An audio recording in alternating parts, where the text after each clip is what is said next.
not attempt to adjust your dial. Ba-da-bum-bum-bum. It's your boy Big Vern. This is App Stupid, the fastest growing sports and entertainment show on these YouTube streets. You're welcome. Holla at us. This is your boy Big Vern. Y'all know what time it is. We getting busy here in the studio. We covered Aaron Rodgers chokes again, and the Jets lose. He needs to go somewhere and sit his ass down. I'm not even glorifying. I'm trying not to cover them going down the stretch. There's only 5 more weeks left of NFL football. I really don't want to talk about him. I've talked about this dude from January of this year all the way leading up to right now. So yes, I'm done with the whole Aaron Rodgers thing. However, gonna stay in the AFC. We're gonna talk some AFC North and the Steelers. The Pittsburgh Steelers, they win again. They beat the Cincinnati Bengals. They beat the Bengals 44-38 at home for Cincinnati. Now, of course, this is a rivalry game. Everybody wants to win. However, can you consider Mike Tomlin the coach of the year? Because he has taken 2 quarterbacks everybody gave up on. All you heard was Justin Fields is not this, and Justin Fields is a bad QB, and blah, blah, blah. But you just fired Mike Eberflus. And Eberflus had him for the beginning of his career. Amazing how he gets with a coherent coaching staff, and now he's playing phenomenal football. You told the world Russell Wilson was done in Denver. He goes to Pittsburgh, and Pittsburgh is now 9-3. They've beaten the Ravens. They own their division. They're one of the hottest teams in football. And he's doing it with quarterbacks that people gave up on. Again, I cannot stress this enough, is that he is a great coach. If he was able to make a wild card run with Pickens and Mitchell Trubisky, he's definitely going to do that and more with this Pittsburgh team now. Give me a quick 20 from a rap album we're promoting this month. This is Big Vern. Drop the spot. Dun, dun, dun, dun, dun, dun, dun, dun, dun, dun. It's your boy Big Vern coming to you live with another rap album we're promoting. Snoop Dogg and Dr. Dre, Missionary, dropping next month. Yes, next month. Get it where you legally consume music, whether it be Apple Music, Google Play, or Spotify. My personal favorites that they already released is Gorgeous. That song is crazy. We've only done this for one other album, which is LL Cool J, and we were right. We're going to be right again, so make sure you go get this where you legally consume music. Snoop Dogg and Dr. Dre, Missionary, drops next. Yeah, shout out to Snoop and Dre, D.O. Double Jizzle, doing the Thug Thizzle. Y'all like that, didn't you? But back on this game.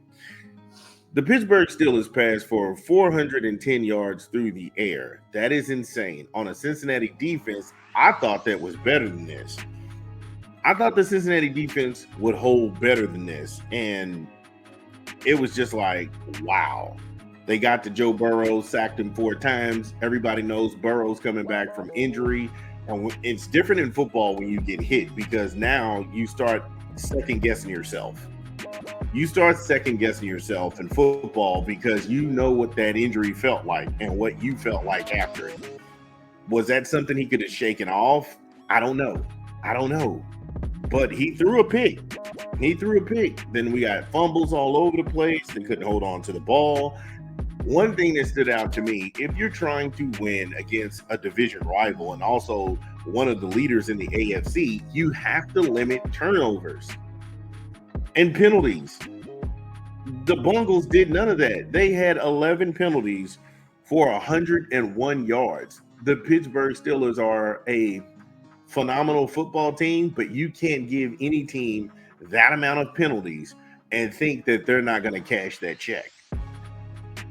And they did.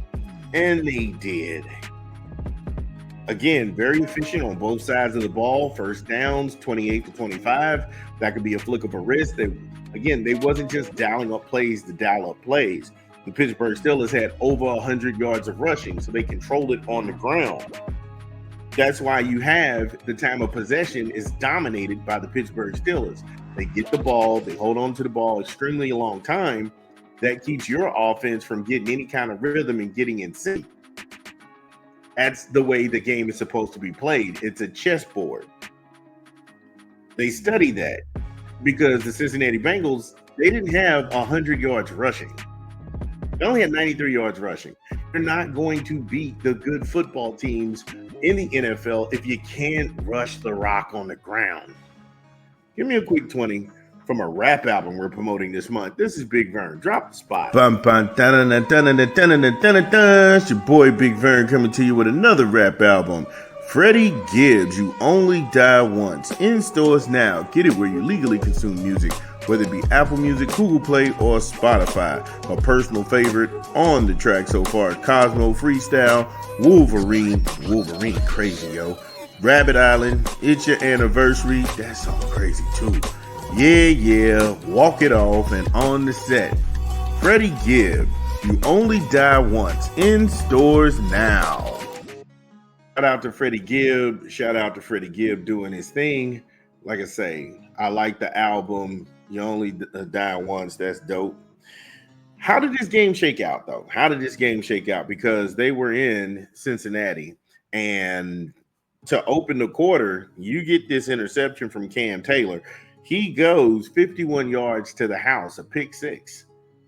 And so now the place is rocking. Everybody's getting up. High-fiving each other. Wilson goes right back downfield and hits George Pickens for 17 yards. Wow. And then Burrow, he answers. He takes the offense downfield. And then Chase Brown. I said Chris Brown.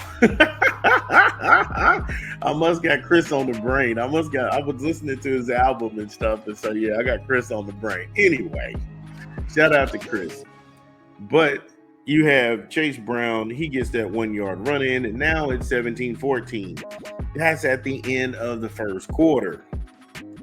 Start the second quarter off. Wilson, he picks up where he left off, and he hit Calvin Austin, the third, for a 23-yard pass for a score. Now it's 14-14. You're starting to get the feel of a shootout. Who's going to cave? It won't be the Bengals, not yet, because Burrow, he finds Jamar Chase for a 4-yard pass and a touchdown that put the Bengals up 21-14. Then Wilson responds. He takes the guys downfield. He hits Najee Harris with that 10-yard run. Boom. This thing now is 21-21. Feeling like you got a response. Joe Burrow, he can't answer. They go 3 and out, forced to kick that ball away, punt the ball away. Chris Brown ends up, Chris Boswell. Man, I got Chris Brown on my mind. Boswell, he ends up with the 50-yard field goal because Russell Wilson, he moves the guys downfield to a point, but he can't go ahead and get them inside the 20. So now you got this thing at 24-21.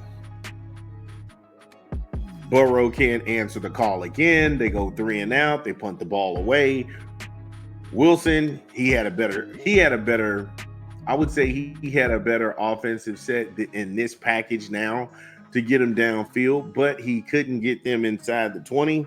So then you had another field goal by Boswell from 34 yards out. And at the half, this thing is 27-21 Steelers. Third quarter, not much done on both sides of the ball. However, you had McPherson. He had a 38-yard field goal through the uprights. At least you can see Cincinnati still staying close because at that point, this thing is 27-24. Then, out of nowhere, Russell Wilson hits Pat Freiermuth for a 25-yard pass and a touchdown. Bing! Just like that, the Steelers, 34-24. They don't go away. So, again, remember when I said Burrow was going to have to actually, once you get sacked, it gets into your head about you giving up and things of that nature. He didn't shake, like I said, he didn't have a bad game, but the fumble and the recovery by Peyton Wilson for them to go 21 yards to the house, again, that's what shot them in the foot. And if you're a Bengals fan, where did this season actually go? Because it's full of highs and lows, full of ebbs and flows, all the dramatics when you had the hold-ins over the summer where guys would show up to the two-a-days and the mandatory spring practices so they wouldn't get fined $1 million. So they would just show up and not do anything. Jamar Chase was in that crowd because he was trying to go ahead and get a new contract. And again, I always say you don't want drama that close to training camp. You don't want any contractual drama to pop off in their training camp because it can affect the season. And as usual, we were right.